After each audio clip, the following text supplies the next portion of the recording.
There's more to ease. Financial District Home Office. Now that's it. Baby, if you've ever wondered what became of Joe and me, we're living on the air at Carnival Personnel Podcast, CPP. Listen to Jacques incoherent yapping while Joe can quote a movie line by line. They may have no idea what they're talking about, but all in all they still sound pretty fine. It's Carnival Personnel, the CP Podcast. Hello, and welcome to Carnival Personnel Sideshow. This is Jacques, and this is the first Sideshow of the year. Welcome to 2026, everybody. I am goofy excited. I'm goofy excited not just because Joe isn't with us. I'm goofy excited because filling in for Joe is the funny and talented and sexy half of the OMP podcast, former guest and current friend. We'll see where it goes at the end of this podcast.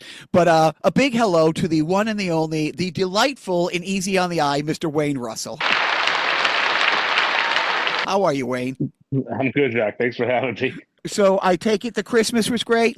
Christmas was good. Yeah, I can't complain. Always good to have time off and spend time with family. So, and I really don't give a fuck about your Christmas, but your little guy's Christmas, was his Christmas good? His was good. Yep. Did you meet your 2025 goals for your little shenanigans and stand up? Some of them, a good portion of them, not all of them though. Well, did you not meet them because they were lofty and you set goals that you can't possibly reach, or that you're just a lazy hack with no talent who won't get out there? The latter half is. So seriously, Wayne, thank you for jumping on. We've talked about doing this podcast together for a little while because we've both worked with the guest and we both have found out information through one another, having different conversations with this gentleman over a period of time. So we can, as I like to say, get our story straight. It's great that we're having this conversation together. So today's guest, we're going to find a lot more about him, but he himself, fascinating background. I first knew him to, be a retired school teacher, and then in conversations find out what a sports background he had, a journalism background, a sports background as an athlete and as an official and all that stuff. We'll get into it. But you and I know him as probably, one of the busier comedy show producers in the region, like in that rarefied air of people who seem to have something every weekend somewhere. He's trying to downplay it. So, you know what? Why don't we just bring him to the witness stand? Can we have a big Carnival Personnel welcome for Mr. Mike Smith? How are you, Mike? How you doing, Jack? Hope everything is well. Thanks for having me. We are very excited. I don't know why you're having me, but thank you. Wayne has a podcast too. And Wayne, am I wrong, or are the guests who sometimes are reluctant to figure out why we want them on often the best guests? 100%. We both had guests on our podcast over the last couple of years. I won't drop names. Another comedy booker who goes out of his way to say he's not a comic. He just, puts shows together, who arguably was the best guest either one of us has ever had, funny wise, So Mr. Smith, you have such a fascinating background. You've been doing this for a while. So let's get right into it. Why the hell did you start getting involved in stand-up comedy in the first place? As a kid, I would wait to see who was going to be on. This is how old I am. Mike Douglas show, Merv Griffin show. If a comedian was going to be on, I would stay in the house and wait for the comedian, whether it was Jackie Vernon, it didn't matter. Whoever was going to be on, I wanted to see the guy. So I had this percolating in me since I was 10 years old, and didn't get on stage until I was about 49. And the reason I got on is a little crazy. I had a friend who was a lead guitar player in a band, and I'm funnier off stage than I am on. Everybody knows that. I'm really not that funny on stage, but I was telling stories. I was telling stories at his kid's birthday, and I see him talking to his wife, and he comes over to me and he says, we want you to tell your little stories. We want you to tell your little stories before the band goes on. I said, get out of here. I'm not telling stories before the band goes on. Nobody wants that. He said, you would give us something no other local band has. I said, no, nobody wants to hear it. I'm not doing it. And then he said the words that you can't say no to a friend. He said, you'd be doing me a favor. Yep. So I spent all summer putting together a routine for his band. The band broke up. Now I'm stuck with a routine. So I drag him and his wife down to the vault in Boston because it was a 2-person bringer. Yep. I'm number 2 on the list. Thank God, because if I was number 22 on the list, I would have left. So I'm down at the vault. They say, you got 5 minutes. At 9 minutes, they pulled me off the stage. It was the best set I ever had, and I've been trying to reach that level again ever since for the last 22 years. You know, I think it's Lou Reed said that. I think maybe it's.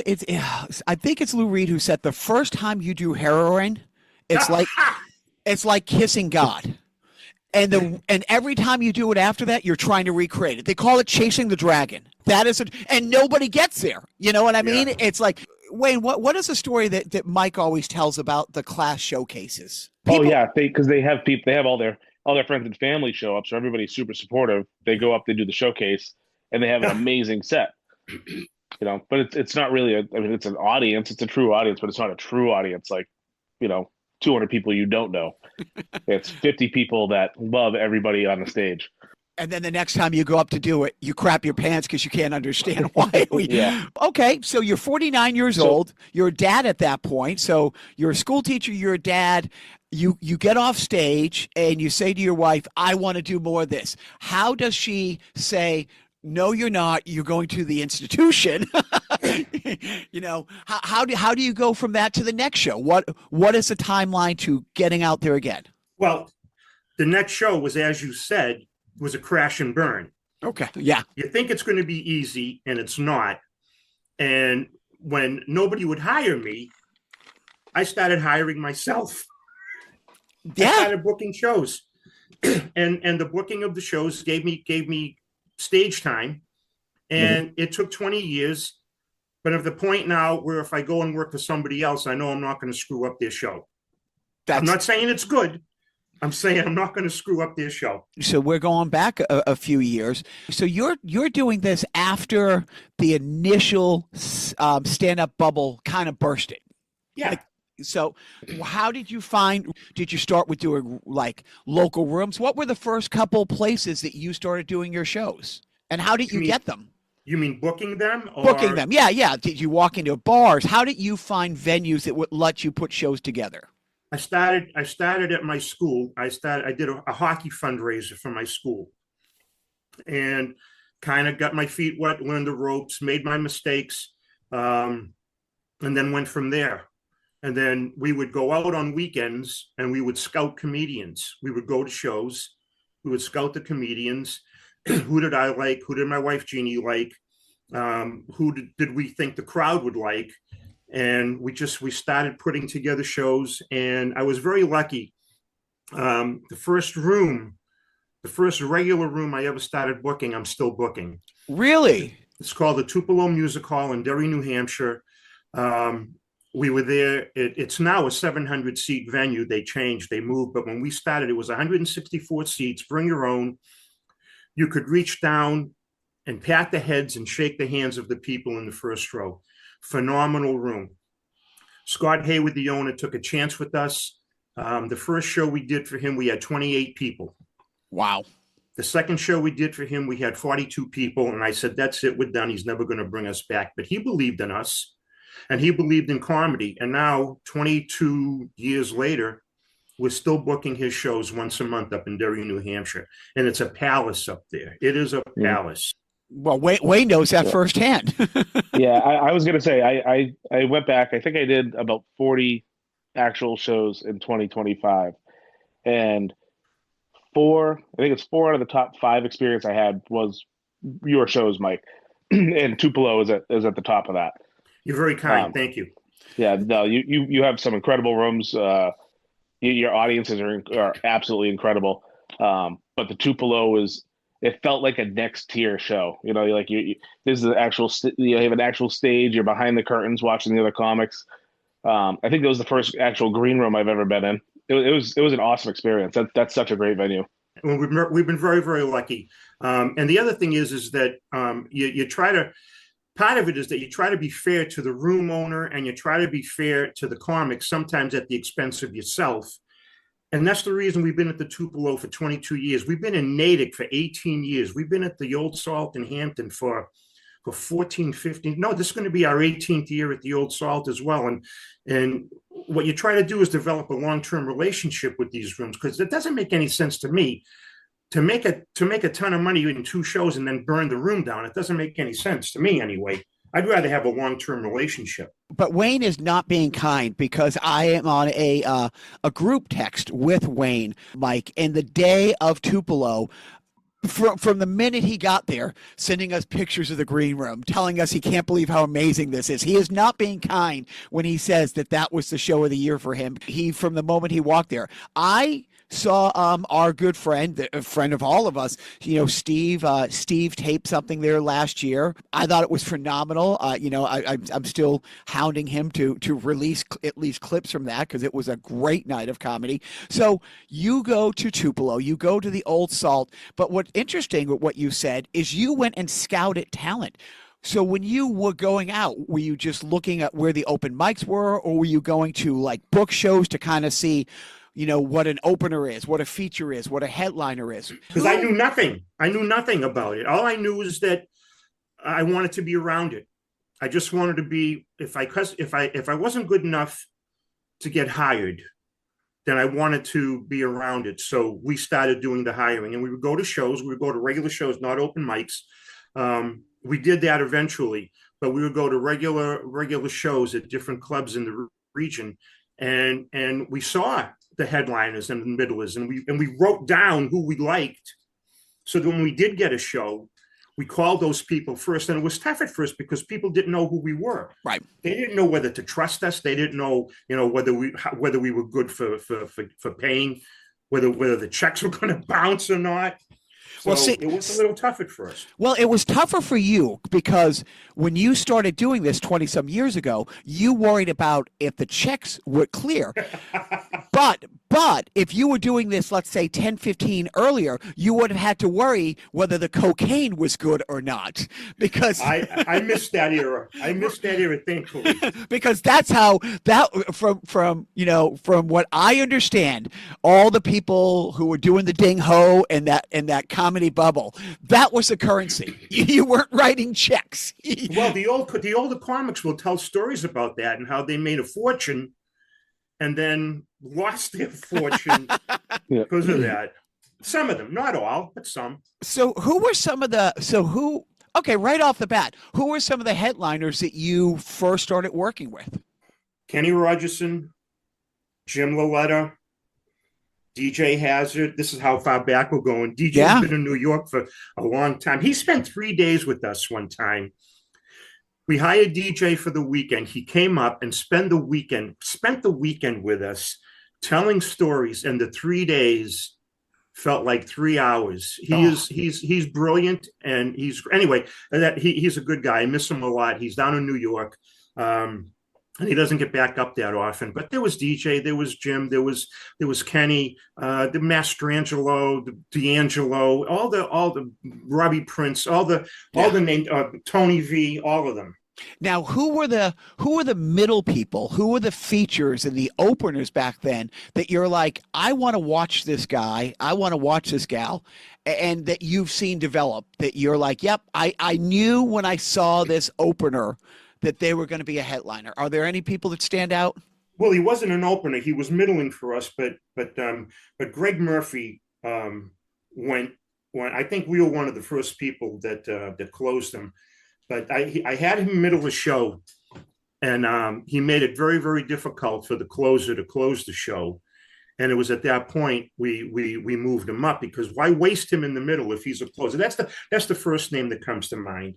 And and there are others, but I don't want to leave anybody out. So, Wayne and I play this game where we'll be at a show and we'll be like, yeah, this person is going to, how is this person not here type thing? It's like. Hi, Chris Penny. Chris Penny is another one. Matt Barry is one. And one of the more recent guys, he hasn't been in it that long, but Jason Merrill moved up quickly. So a lot of those guys, they pay their dues and they move up. Wayne, so Wayne and I have this conversation. I'll ask you, Mike, and then Wayne, you weigh in. So Lenny and Sweeney have owned the town truly over 40 years.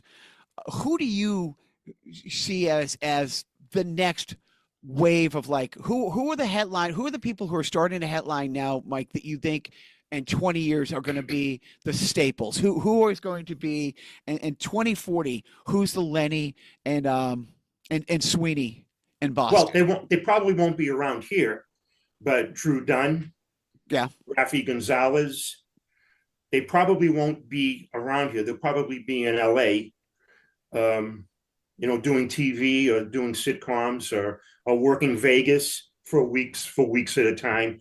But Drew Dunn and Rafi Gonzalez are both, for as long as we have them, we're lucky to have them because they won't be here long. Wayne, is there and anyone? And I'll tell you, Paul D'Angelo could be one of those guys, but I think he's happy being here. I think he's happy being in New England. He does shows New England-wise. He doesn't have to travel. He sleeps in his own bed at night. But there is a true Renaissance man, and he is a genius as well, Paul D'Angelo. Do you have anybody that you think, Wayne, that is going to be that next? Hey, I got to work with this guy. You're going to be telling people that in a couple of years, other than me, of course. Yeah. Yeah. I think about that quite a bit because I look at some clubs in the area and you see, the old guard on their shows at all times. And I wonder who, when those guys retire or they're not, when they're not doing comedy anymore, who's going to move up through the ranks and be at that club every week, I could kind of see Katrobis doing it. I could see him maybe taking a step back from booking and then coming into the old guard.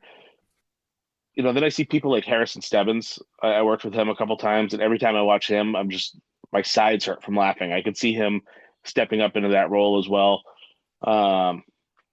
There's a lot of great comics out there. Like a lot of great comics that nobody knows unless you're in the scene. You don't know them.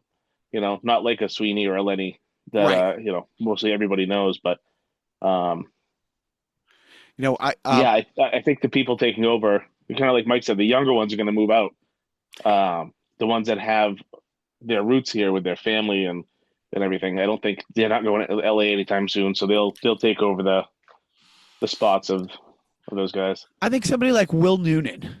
I see Will Noonan being, taking that next step. And again, because he's now a family guy, he's got a kid, also, when I think about the local guys, there's the people who will move on. And then there's the people who I think their brand is so embedded here that maybe, I don't want to say holding them back, but that probably they would have an easier path to be a working headliner doing that. Just step back for a second, Mike. Yeah, I've got to do 3 shows this year with Paul, and each and every one has been better than the last. But when he was on the podcast, we again talked about an hour beforehand, just about, because I have a little bit of a legal background. So, and the fact that he was a prosecutor, an assistant DA for I think like 20 years, when he starts down the path. I mean, what a fantastic, also a musician. Yeah, those well-rounded guys. The other one, when you talk about moving out,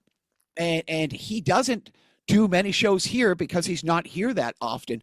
Have you done a show, Mike, with Tony Fee's son, Gus? Yes, a long time ago. Ridiculous. Yeah.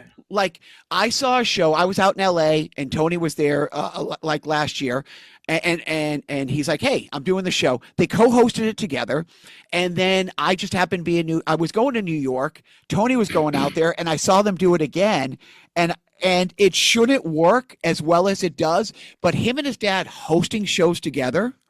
Holy shit! It was ridiculous. It had this really vaudevillian feel the two brothers there, the Smucker brothers. But he's somebody who already left, Gus. But he's somebody I would definitely look out for. Well, you mentioned that, but right around the corner, Robbie Prince has a son, Ethan Prince, who is outstanding already. He's natural on the stage. The crowds love him. And I think he's like 15 years old, and he's already cut. I think he's doing a New Year's Eve show with his dad. So that'll be fun to watch him progress up the ranks as well. Yeah, he's great. Yeah, he was on the Tupelo show actually with me. And I stood in the back and watched him, and it was just amazing the control he has of the crowd at such a young age. He's probably too young to know he should be terrified.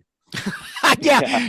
No, I've had that exact same conversation with his dad, that he's too young and dumb to know that this is scary. Well, he's not dumb, that's for sure. The kid is very, very bright. I know what you meant, though. But he's also all in. This isn't something he's doing tangentially. It isn't something he's doing as a hobby, and it isn't something that he's passively doing. I don't know how many times I've seen him, do a Tupelo show with you. But at the same time, he's at every open mic he can get to. There's no shortcuts. He's homeschooling so that he can have the time to really do it.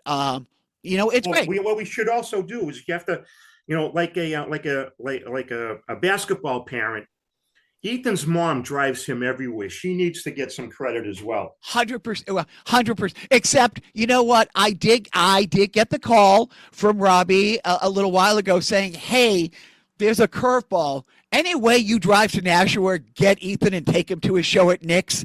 And Mike, I was more than happy to do it. Of course, because he's Robbie's a sweet guy, and Robbie and Ethan's a great kid. I will tell you this: I didn't know 2 years ago. I didn't know a year and a half ago who Robbie Prince is, because when I started doing this, he was doing the cruise ships full time.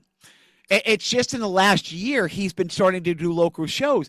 I've done 3 shows with him this year, and I will say there was other big names on these shows with him, and holy shit, Robbie Prince is a real deal. I honestly went from not knowing who this guy is to knowing him as Ethan's dad, to holy crap, he might be the best of the guys that I get to do it.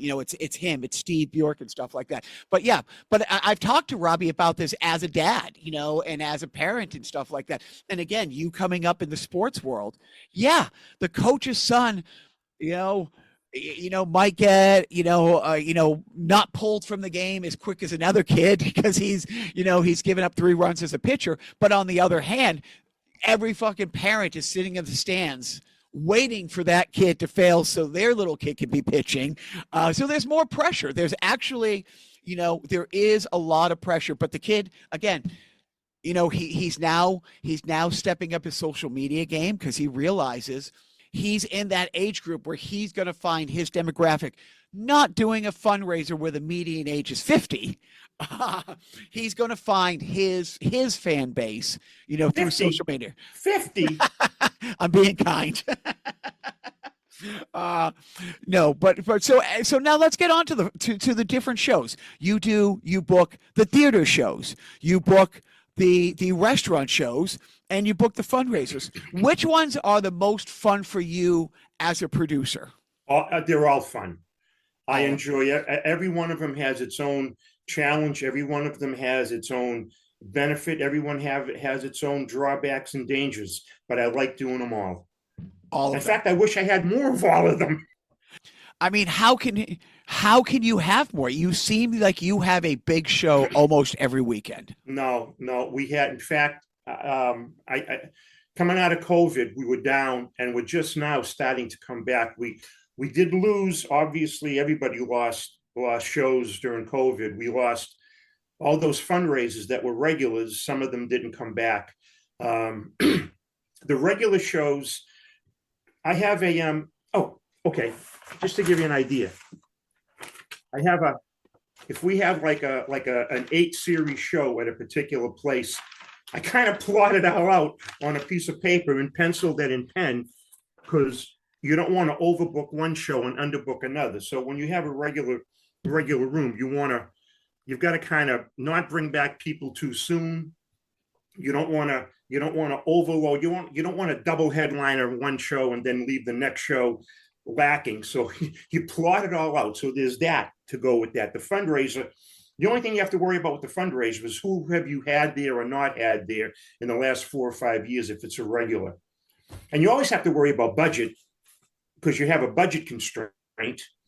So you can't triple headline a show because you don't have the budget to do that.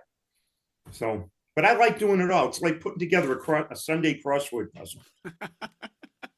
What do you got, Wayne? Say one of the things that and you talk about booking, and one of the things I notice about you, Mike, is you're really open to new talent, which is something that not a lot of bookers in the area are. It seems like you're always on the lookout for somebody to fill spots as you said, like moving up. So, I mean, I'm sure booking talent for repeat shows, it's difficult, but probably not as difficult as it would be for others who aren't as open to seeing new comics come up. Well, if they're not, then they're just, it doesn't make sense because you have to have new people coming up, whether it's at the opening spot or the middle spot, you have to. Yeah. And so when you started to do this, at what point first of all, so you start booking your own shows. Did you start hosting your shows, or would you have a host and you would be an opener? No, I probably, I can't remember. It was a long time ago. I can't remember what I had yesterday, Jacques. You wanted to remember. But I'm pretty sure I started booking the show. Well, I know I started booking the shows because I wanted stage time. I thought I was better than I was because of that first show. And then the reality hit that my niche is going to be behind the scenes. And Steve Sweeney hires me to open for him at certain shows.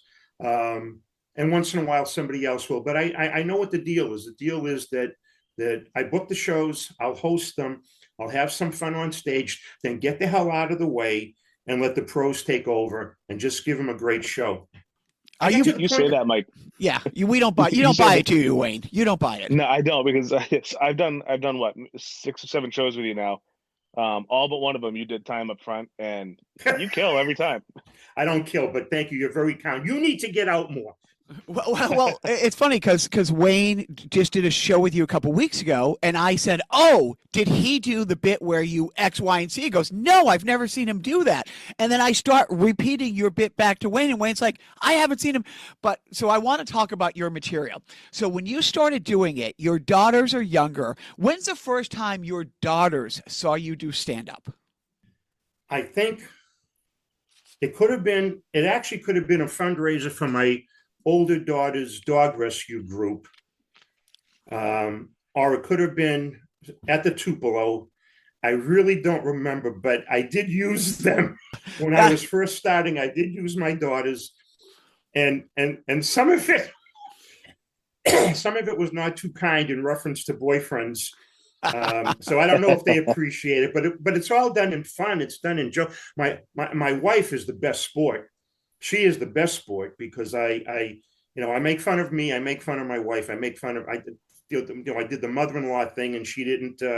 She never took offense. At least she never took offense openly to me. But like everybody else, you use family, you use your life situations, and you exaggerate it to the point of humor. You hope. Do you ask permission when you come up with a new bit idea about your family members? Do you ask permission?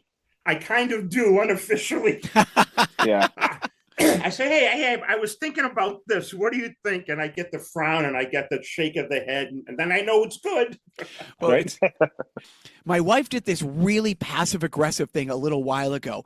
Mike, I'll tell you, I make her coffee in the morning because she's always running 30 minutes late for everything. And I don't drink coffee, but I make hers. And she was mad at me for something, and she didn't want me to be able to do something nice for her, so she hid the coffee strainer. And I didn't say anything. And about a week later, it was magically there.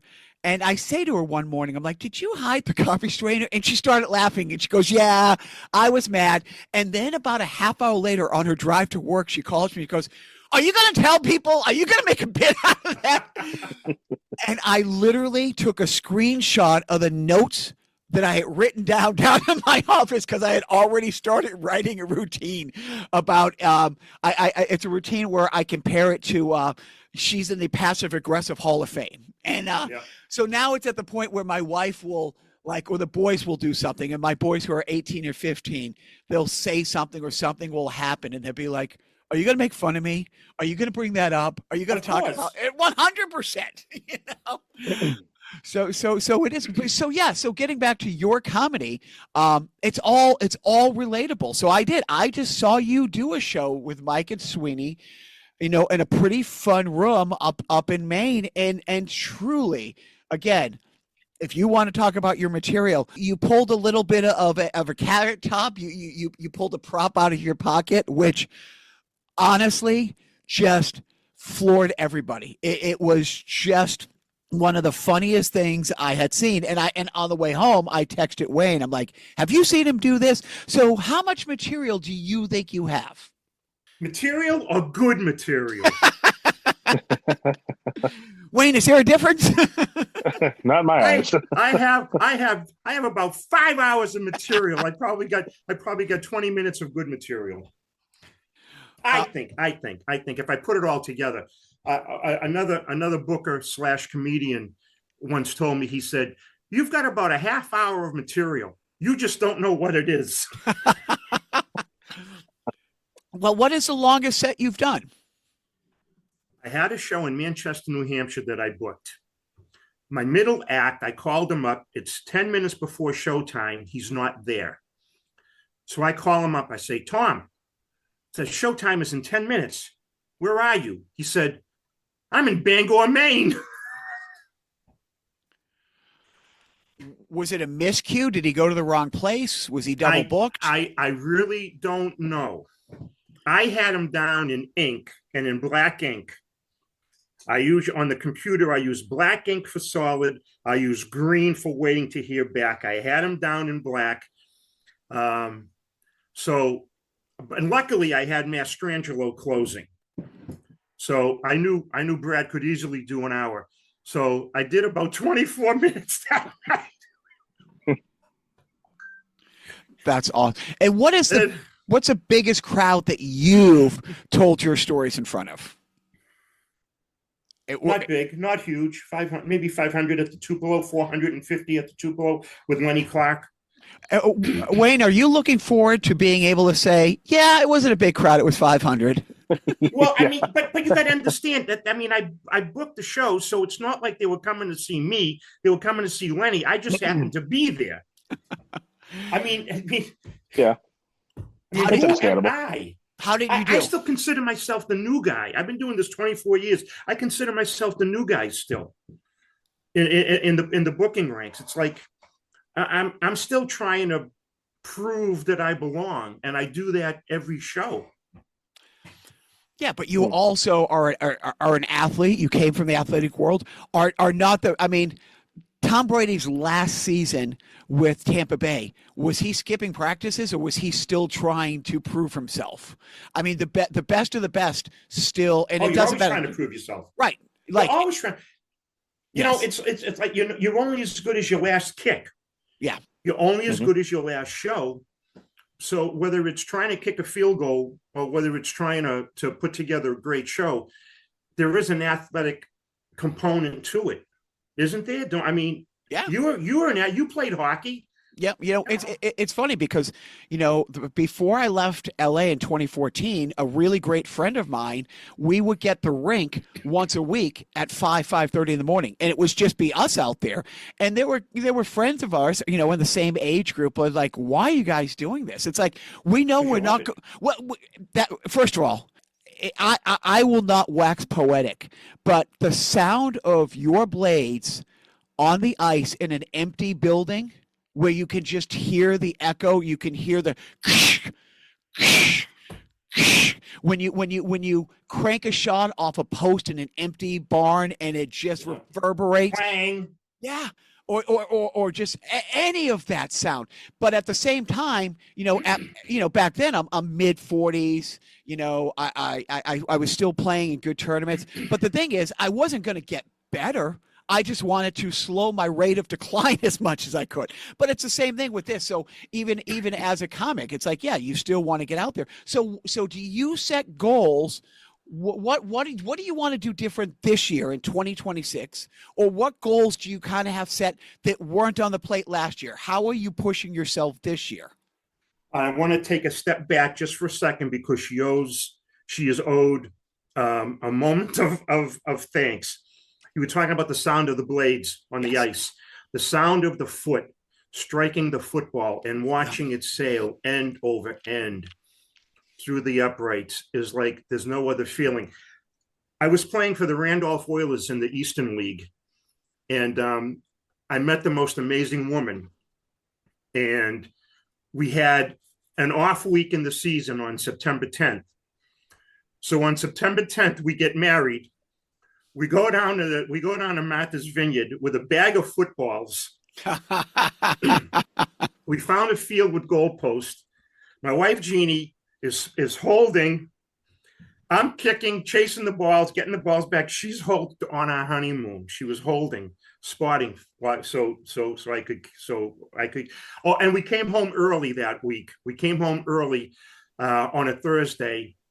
We cut the honeymoon short so I could make special teams practice in Randolph that weekend, and I've been paying for it ever since. I was gonna. When I know younger married guys like, oh yeah, I won that argument. I'm like, no, you didn't. Just wait, just wait. Yeah, you won the battle. You maybe won the battle, but you'll find out next year and 3 years. Yeah. No, but if she's holding footballs, I mean, oh, she's great. And here's the thing: I passed by 2 birch trees. They're not birch trees. They're goalposts. Yeah.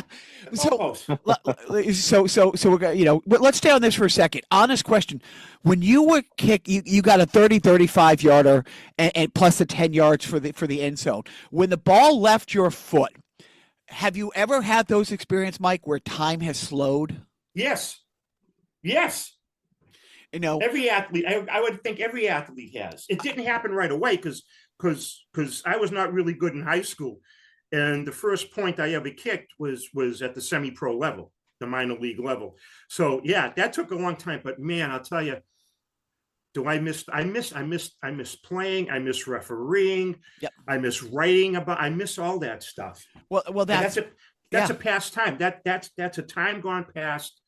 I've had it. I've done it. But people don't understand. You never like. We all know people into recovery. If you're an alcoholic and you haven't had a drink in 30 years, you're still in recovery. I will never not want to be in a scrum. I will never not. Like, the most important game I'm ever going to play is 35 years in the rearview mirror, but it doesn't mean that, that if when I'm driving down the street, I would give anything to go back and play juniors. I would give anything. I love where I am. I've had so many. But as far as the slowing down thing, it's funny because we talked, Mike and I talked yesterday, Wayne, a little bit about soccer.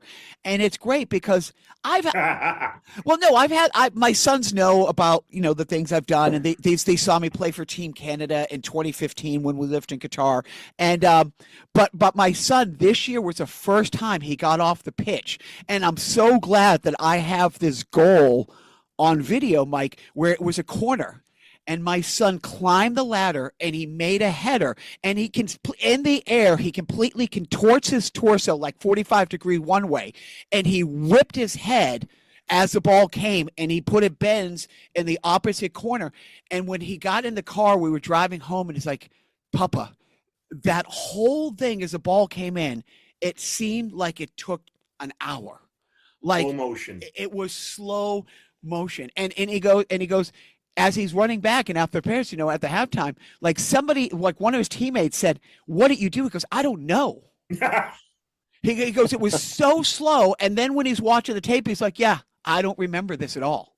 Like he remembered it coming in and he remembered. So it was, but that's the thing. So have you had those moments in comedy? Have you ever been in that euphoric state where you got an audience? No. Well, this was a podcast. Thank you for tuning in to Carnival Personnel. Next week, we're going to have... I dream about having those moments where I would give my left nut for one of those moments, because I don't need my left nut anymore, but that's another story. I would give anything. It's like, I remember being, when I was in the classroom, there were times when you would look out and it would be scary, because you'd have a room full of kids and they're here and they're looking at you and they're actually involved. And it's like, oh crap, if I say the wrong thing now, and I would give anything to have that on the comedic stage. I look in awe at people who every time they go out there, they command the room and they have them in the palm of their hands. I just want to go out there and not mess up a show. That's all. Mm-hmm. That's my goal. Don't mess up a show. If I mess up my own, that's one thing, but I don't want to mess up. I work harder at preparing for somebody else's show than I do if I'm just hosting my own show. I don't want to mess up somebody else's show. Are we going to tell the Bjork story? Okay. I literally...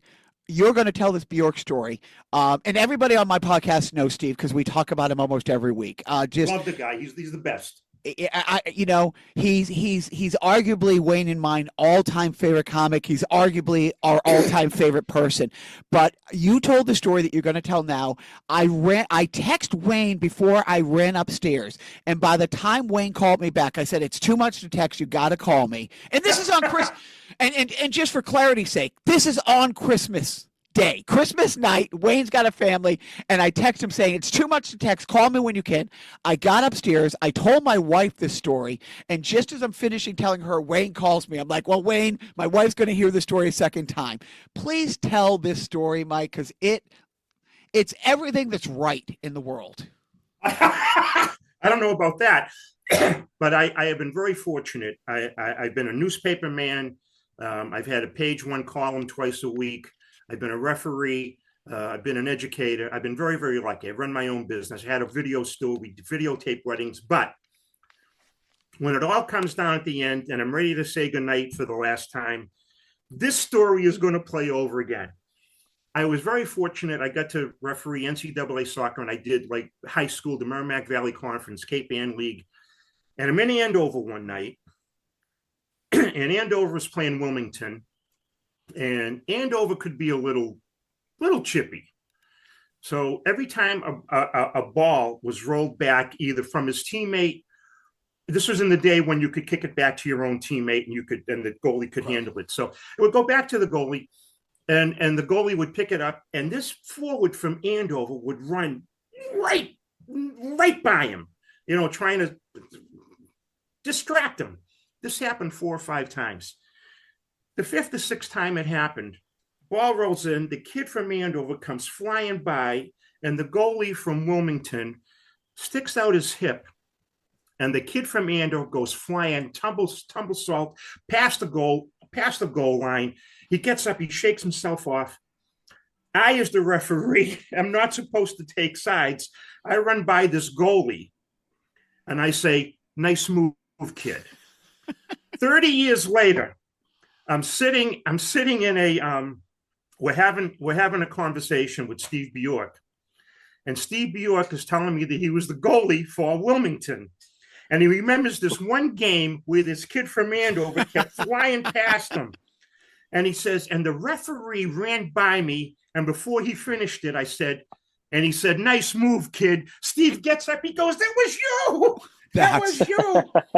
I was refereeing that game. I refereed a bunch of Wilmington games, and Steve Bjork and I met on the soccer field many, many moons ago. And that's one of my favorite stories. 8.5 billion people on this planet, and when you hear those stories, you just scratch your head and you're like, "What? How is that possible?" That your roads were re-intersect in a different capacity. Now, going back to being a teacher and stuff, have you ever had former students come to your shows and been like, "Holy shit, Mr. Smith is a comic"? Some of them have. I ran the comedy club at school, so Okay.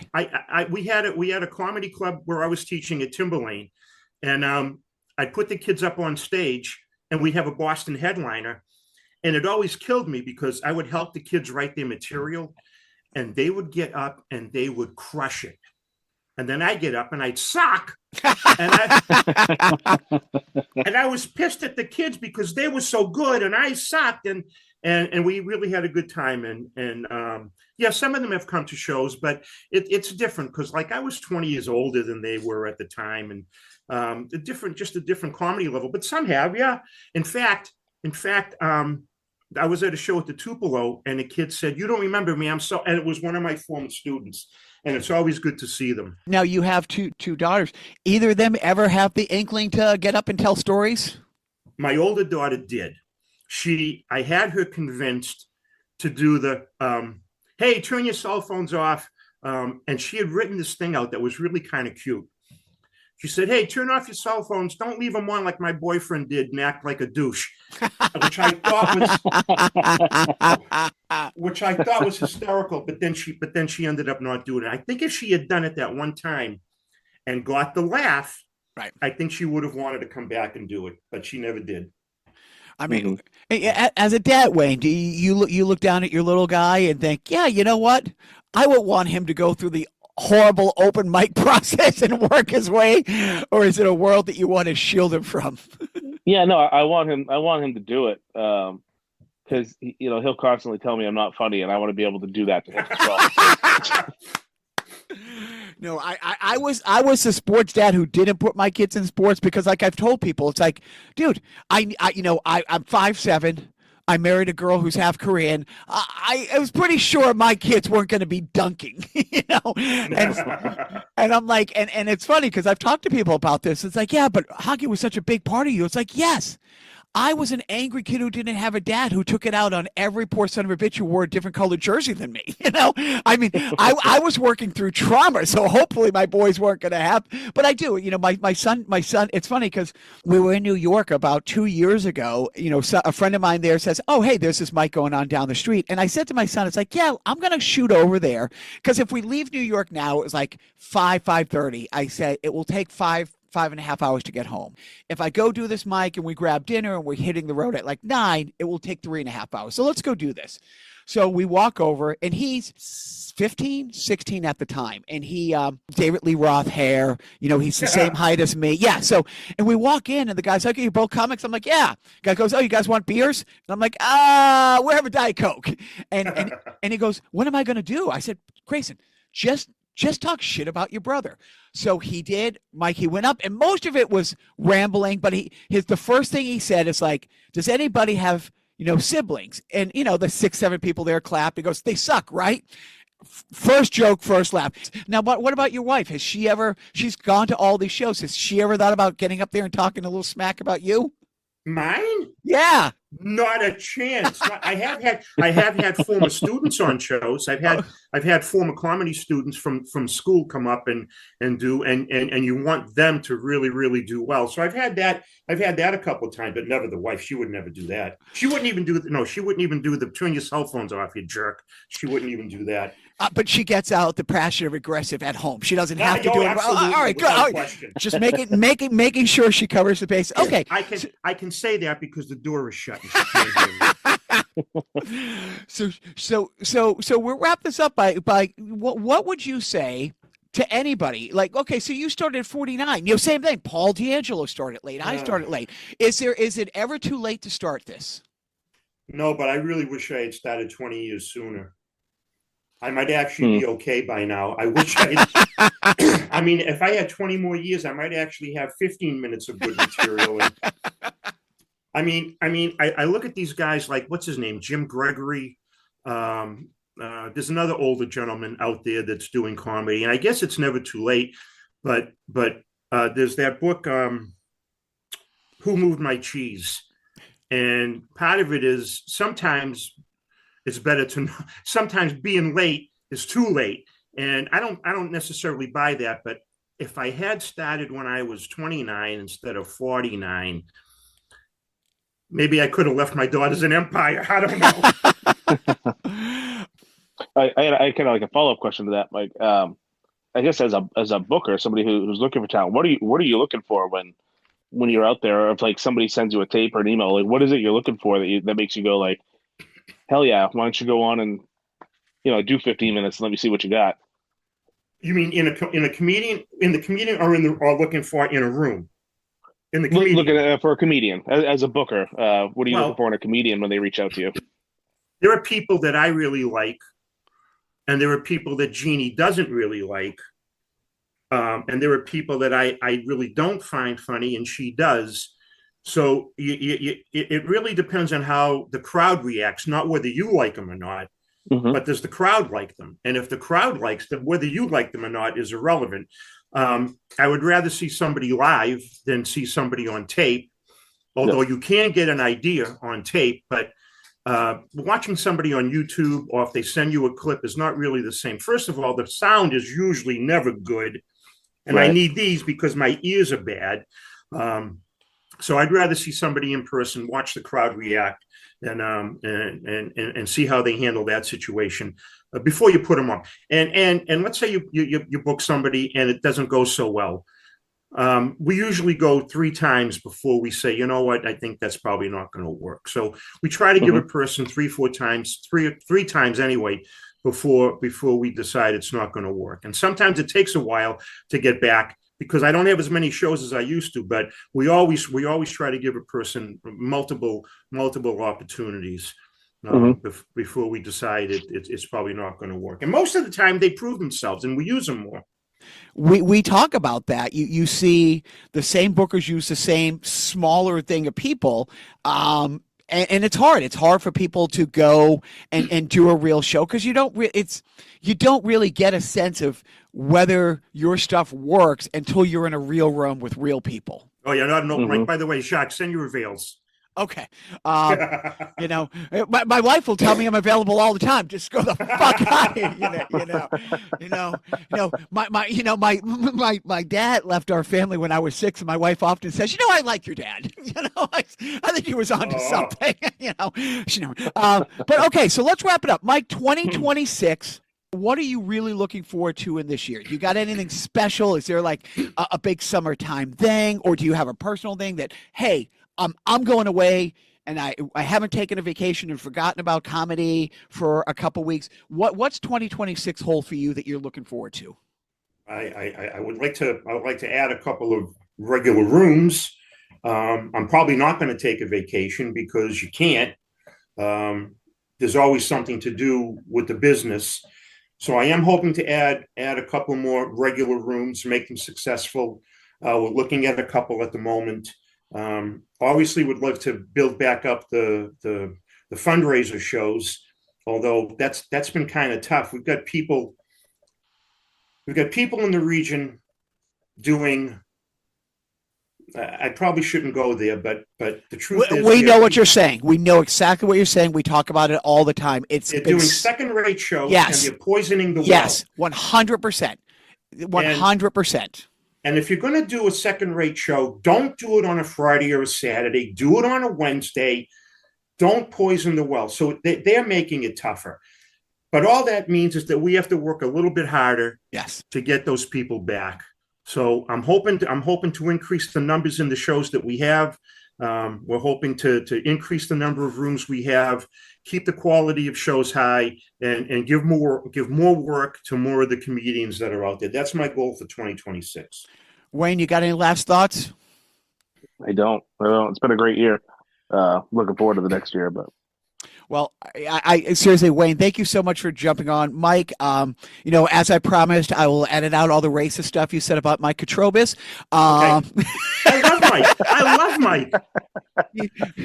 That's why I didn't want to mention people's names back then, because I would have. I'm like Mike and Will. Those people. I love those guys. They're and Wayne and I have talked about this. I talked about it with you a little bit, Mike. That it is such a cliche to say, but as much as I miss making a great assist and somebody tapping an open net, as much as I miss, it's the locker room. It's the hanging out. The actual doing the stand-up sometimes gets in the way of the most fun part of the night. The hanging out before, the car rides there, the car rides home. But yes, it's hard to mention one person without going down the list of the 20 people. But like I said, the best part about this for me has been getting to, be friends with Wayne and even douchebag Anthony. Hey, can I mention one more thing? Yes. Can I mention just one more thing quickly Sure. before we go? Please. You talk about the locker room and before and the after. 24 years ago, we're in the green room at the old Tupelo, and I said, I want to put cameras in the four corners of the Tupelo green room, film it, and sell it to cable. And don't you know, somebody came up, who's it? That some comedian is doing that. They call it the green room. Yeah. Yeah, that's a great show. Great idea. I had this great idea, and I didn't follow through on it. I had this amazing idea where I should have wore condoms, but now I have two kids. Anyways, that's a different story for a different day. But seriously, Wayne, thank you. Best in 26. We'll do half our shows together. Mike, this was awesome, and truly, this is what we love. This is what Wayne and I do. If we're not on a podcast talking about, Wayne and I are in a group text, working out material, talking about comedy. So thank you for making time. 2026 is going to be great. But most importantly, don't forget,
said it sucked, but there's nothing you can do.